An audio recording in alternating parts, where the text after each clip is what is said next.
Thanks for joining us. I'm Paula Eben with the WBZ News Update. Today, local lawmakers are expected to vote on major changes to the state's divisive right to shelter law.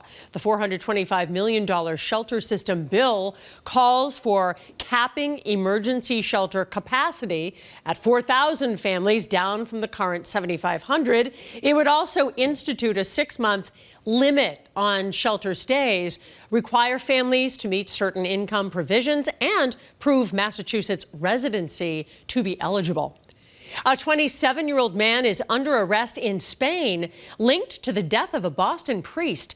Spanish media is reporting that the man's being charged as an accomplice in the death of Father Richard Gross, who was in Spain for a cruise. Investigators believe Gross was killed during an attempted robbery.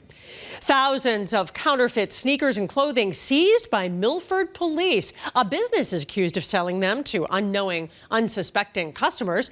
Officials say more than 1,200 items worth $200,000 were collected from the family sneaker house in December.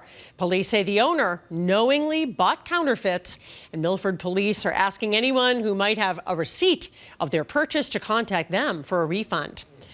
Okay, we have got a real kitchen sink storm today, and the timing between 9 and 2 is awfully tricky for people, Jason. Absolutely. Listen, Taylor sang about this, the lavender haze, but again, I think her lavender haze was a little bit more of a lighter fare. This is going to be sort of a dangerous situation for us here in southern New England, everybody. East of 495, as we move deeper into the morning hours, some of the light flurries and flakes that we have outside really start to intensify and become even more widespread as we get into the afternoon.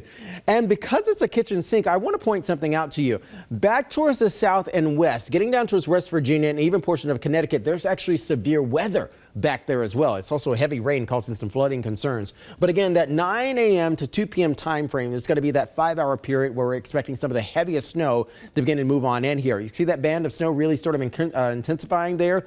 Temperatures also be responding as a warmer pocket of air will likely be right along the south coast, perhaps even the Cape and even the outer Cape as well, with temperatures likely ranging from the lower 30s upwards of about 38, perhaps even 39 degrees.